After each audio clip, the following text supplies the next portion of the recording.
Mes bien chers frères, nous venons d'entendre ce que l'on appelle les béatitudes, selon l'évangile de Saint Luc, qui se distingue de celle de Saint Matthieu. Jésus donne des béatitudes et en même temps il donne aussi des condamnations en quelque sorte. Et vous avez remarqué que les béatitudes dont il donne ne sont pas très réjouissantes à première vue, parce qu'il loue les pauvres, ceux qui ont faim, ceux qui pleurent, ceux qui sont haïs, rejetés, exclus. Personne n'a envie d'être de cela à première vue. Par contre, il leur dit « Malheureux êtes-vous, aux riches, ceux qui sont repus, ceux qui sont dans l'abondance des biens, ceux qui rient, et ceux à qui on fait sans cesse des éloges. » On aurait plutôt envie d'être de la deuxième catégorie. Alors, quel est le sens profond de cet évangile? Pourquoi Jésus dit cela? Jésus veut montrer quelque chose de fondamental, que nous avons entendu d'ailleurs dans les autres lectures également, la première comme la seconde. Ce qui est au cœur de l'évangile, c'est le mystère de l'amour dans le cœur de l'homme.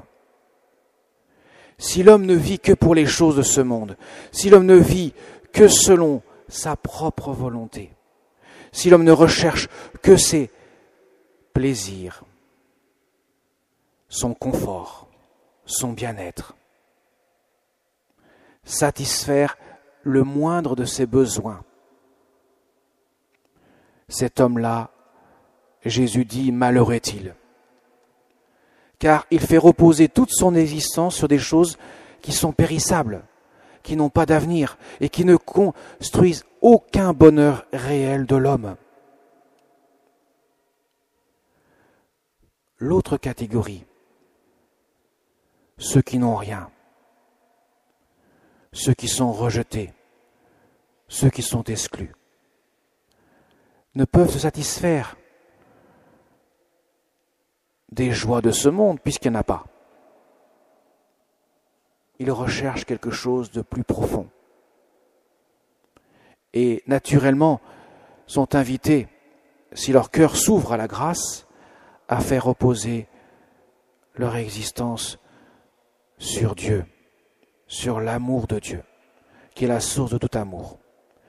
Autrement dit, à faire reposer leur existence sur ce qui ne périt pas, mais sur ce qui est éternel. Mes chers amis, il y a une réalité à laquelle vous êtes tous attachés, sans exception. C'est qu'au plus profond de votre cœur, vous voulez être heureux.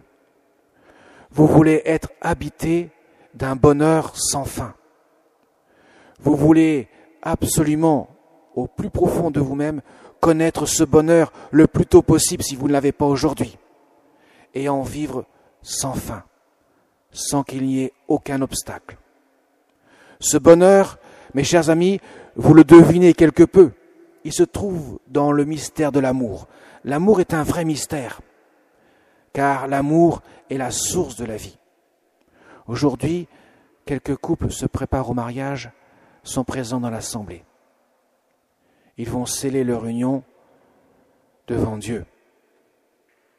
Un jour dans cette église ou dans une des autres églises d'à côté. L'union de l'amour de deux êtres n'est pas étranger à l'amour de Dieu. Nous avons un cœur qui a été créé à l'image et à la ressemblance de Dieu. Nous avons un cœur qui est fait pour l'amour, qui est fait pour la vie. Saint Paul le dit dans la seconde épître que nous avons entendue. Si la résurrection du Christ n'existe pas, nous sommes les plus malheureux des hommes, car nous avons mis notre confiance dans le Christ. Eh bien, si la résurrection du Christ est réelle, Jésus n'est pas mort, il est ressuscité entre les morts, car la vie est plus forte que la mort, lui qui est la source de la vie éternelle. Ce qui veut dire, mes chers amis, si nous accueillons l'amour qui vient d'un autre que nous-mêmes, qui vient de Dieu, et que nous construisons notre existence sur cet amour-là, nous ne serons pas sujets aux émotions, ou du moins, nous ne succomberons pas aux émotions d'un moment, aux faiblesses de l'un ou de l'autre. Nous pourrons garder confiance en celui qui est plus fort que nous, celui qui jamais ne fait défaut. Ce n'est pas lui qui fait défaut, c'est nous qui faisons défaut. Si nous faisons reposer notre amour sur celui du Christ, qui donne sans compter, lui qui est Dieu, qui n'a même pas cherché à s'éloigner des hommes à cause du péché, mais au contraire à se faire homme, à venir dans l'humble crèche de Bethléem, à prendre tout sur lui, tous les péchés de tous les hommes et de tous les temps, à mourir sur une croix, honteusement aux yeux des hommes, alors que lui est innocent, pour que nous puissions dans sa mort, lui qui a donné sa vie pour nous, trouver la source de l'amour miséricordieux. Quand nous nous disputons dans un couple, quand nous avons des querelles, si nous n'avons pas le pardon pour recoller les morceaux, comment pourrons-nous continuer à vivre heureux? Comment peut-on penser qu'en ne pardonnant pas, on va pouvoir être heureux?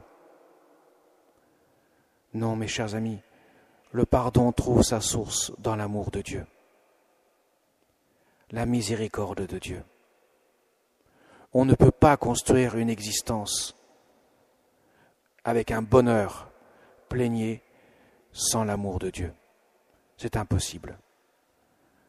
L'homme ici-bas, s'il n'a pas trouvé cet amour-là, sera à la recherche de biens continuels qui ne le satisferont jamais. Jamais il en aura assez. Le monde nous le montre. Ceux qui courent après les biens, l'argent, n'en ont jamais assez. C'est normal, parce que les biens de ce monde et l'argent n'ont pas la caractéristique d'être éternels et infinis.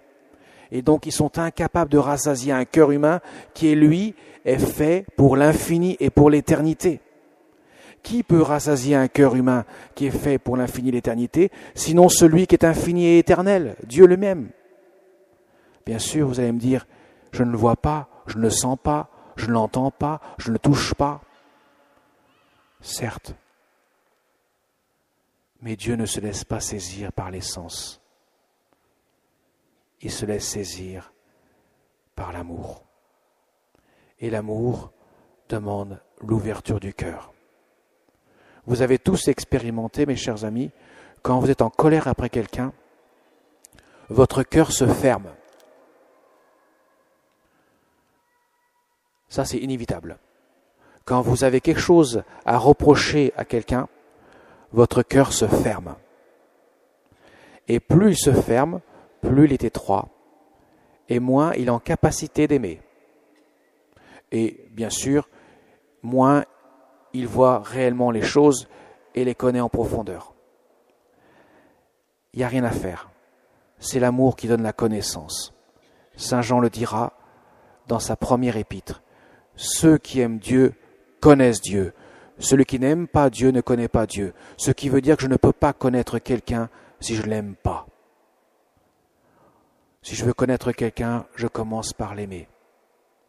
Et ainsi je ne réduis pas la personne seulement aux actes que je vois qu'elle pose. Elle est toujours plus grande que cela. L'amour de Dieu ne s'est pas arrêté à nos péchés, à nos manques d'amour. Il a été plus loin que cela. Et je voudrais terminer en me tournant vers la Sainte Vierge. La Vierge Marie, au pied de la croix. Mettez-vous quelque peu à sa place si on peut le faire. Elle est au pied de la croix. Elle voit son fils ensanglanté, torturé. Son corps est couvert de plaies ensanglantées, de crachats. Et en plus, elle entend de ses oreilles le son des mépris et des injures qui montent vers Jésus qui n'a rien fait de mal. Condamné, crucifié, parce qu'il prétend être Dieu, ce qu'il est. Et il n'a qu'un but, donner sa vie par amour. La Vierge Marie voit son Fils, et quelle mère ne serait pas en colère, ne serait pas traumatisée, anéantie de voir son Fils sur une croix, dans un tel état. Abandonné de tous, lui qui a guéri, remis debout tant de malades, lui qui meurt quasiment dans l'indifférence. Même ses apôtres l'ont quitté. Seul le brave Saint Jean est là.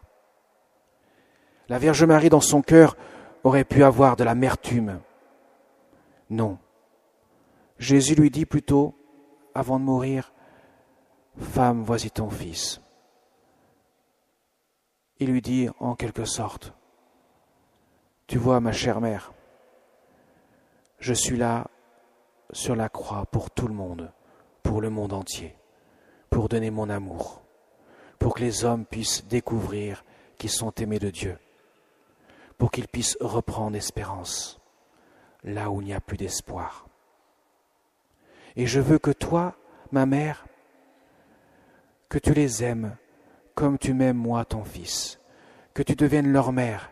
Et comme une mère, comme toute mère, elle est chargée d'aider les enfants à grandir, à leur donner l'essentiel de ce qui est nécessaire pour leur vie, c'est-à-dire l'amour.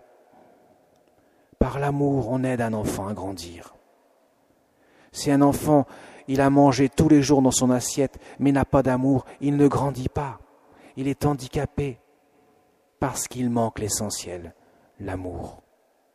Eh bien, je veux que toi, ma chère mère, que tu les aimes, tous ces hommes. Alors, mes chers amis, si vous avez des comptes à rendre parfois avec le bon Dieu, parce qu'il n'exauce pas votre prière, si vous avez des gens avec lesquels vous ne pouvez pas les sentir et les voir en peinture, alors en vrai, je ne vous explique pas, eh bien, tournez-vous vers la Sainte Vierge.